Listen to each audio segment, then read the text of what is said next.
بسم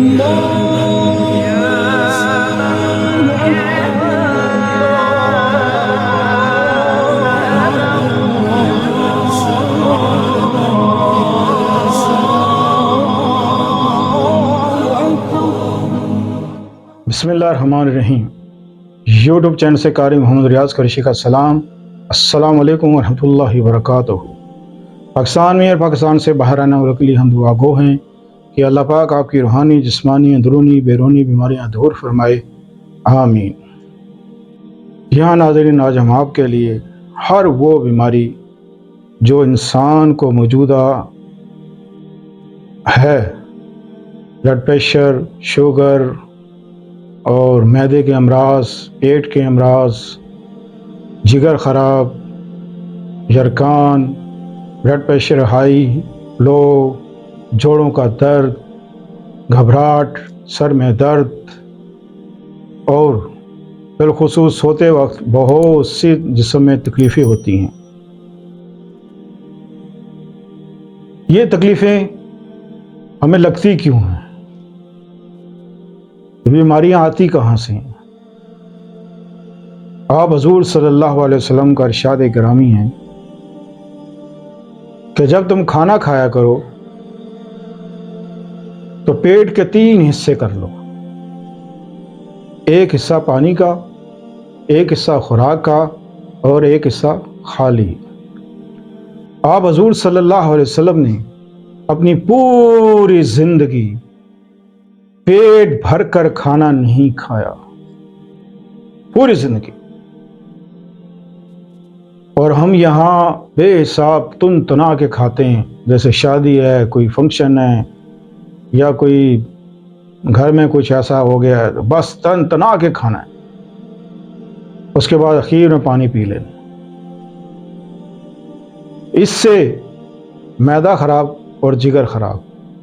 جب یہ چیزیں خراب ہوں گی تو اس کے بعد گردے، پھر بلڈ پریشر ہائی، پھر لو، کبھی شوگر، یہ ساری بیماریاں اسی وجہ سے ہیں کہ ہم کھانے میں بے احتیاطی کرتے ہیں۔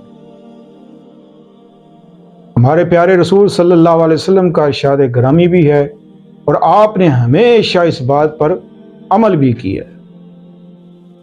بخار وغیرہ یہ عام چیز ہے، یہ اللہ کی رحمت ہے، ہو جاتا ہے۔ لیکن بہت سی ایسی بیماریاں ہیں کہ جیسے آج کل جگر کا کینسر چل رہا ہے بہت زیادہ، تو میرے پاس بہت سے ایسے پیشنٹ آئے ہیں جن کو جگر کا کینسر ہے، اور شوگر یہ تو ہر تیسرے آدمی کو ہے، بچوں کو شوگر، بڑوں کو شوگر، بزرگ ہو گئے شوگر۔ شوگر کی وجہ سے ساری بیماریاں جو ہے نا آپ کی وہ قید ہو جاتی ہیں، پھر کسی بھی بیماری کا علاج آپ نہیں کر سکتے۔ تو لہٰذا اس کا آسان طریقہ یہ ہے کہ آپ نے ہر بیماری سے بچنا ہے، ہر بیماری سے بچنا ہے۔ ٹینشن، ڈپریشن، یہ گیس، یہ کیوں ہوتی ہے؟ یہ سب یہی وجہ ہے۔ ایک، آپ تو سرسوں کے تیل میں ہنڈی بنائیں، جب بھی بنائیں سرسوں کا تیل میں ہنڈی بنائیں۔ گھی آپ کوئی بھی لے لیں وہ ناقص ہی ہے، اچھے سے اچھا گھی بھی لے لیں وہ بھی ناقص ہے، جو ان سا مرضی آئل لے لیں اس میں بھی نقصان ہے۔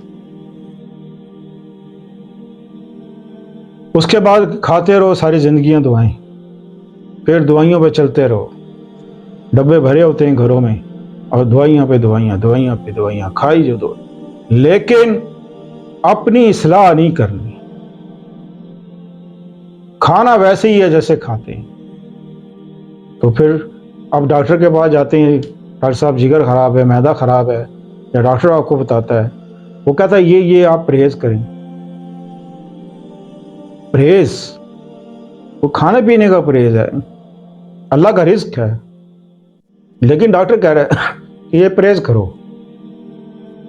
بلڈ پریشر آئیے، ظاہر بات ہے نمک نہیں کھا سکتے، شوگر ہے آپ شوگر نہیں لے سکتے، جگر خراب ہے آپ چاول چھوڑ دیں، معدہ خراب ہے آپ گرم مسالہ چھوڑ دیں۔ اس کا بہترین علاج، بہترین علاج میں آپ کو بتاتا ہوں. جس کو یہ تمام تکلیفیں موجود ہیں، ان میں سے کوئی بھی علامت آپ کے اندر موجود ہے، تو ایک تو آپ پودینے کا کہوہ صبح شام پئیں. 10-12 پتے توڑے ڈنڈی سمیت، 1 کپ پانی بوائل کیا. جب وہ آدھا کپ رہ جائے تو آپ نے وہ پینا ہے. یہ صبح شام روٹین میں رکھ لیں، کسی میڈیسن کی ضرورت نہیں انشاءاللہ عزیز. دعوے سے کہتا ہوں، دعوے سے کسی میڈیسن کی ضرورت نہیں پڑے گی. دوسرا، جب آپ کھانا کھائیں تو یہ سوچ کر کھائیں کہ ہم نے پہلے پانی پینا ہے، پانی کی بعد آپ نے کھانا کھانا ہے. جب تھوڑی سی بھوک باقی رہ جائے تو آپ نے چھوڑ دینا ہے. تو درمیان میں پانی پی سکتے ہیں. کوئی ہچکی وغیرہ لگ جائے، گلے میں کوئی خراش آ جائے، کھاتے وقت پھندا لگ جائے، اس وقت پانی پینا ضروری ہے کہ پانی پی سکتے ہیں. لیکن جو اس نے پہلے پانی پیا اور کھانا کھایا اور آخر میں الحمدللہ رب العالمین، یہ ضرور کہا کریں، کیونکہ رزق ایسی چیز ہے کہ اللہ اگر بند کر دے انسان کا کھانا پینا تو چند دنوں میں انسان اگلے جہان پہنچ جاتا ہے. تو آپ جو بھی کھائیں اللہ کا شکر ادا کرتے رہیں. اللہ کا شکر ادا کرتے رہیں گے، آپ کا رزق بڑھتا چلا جائے گا.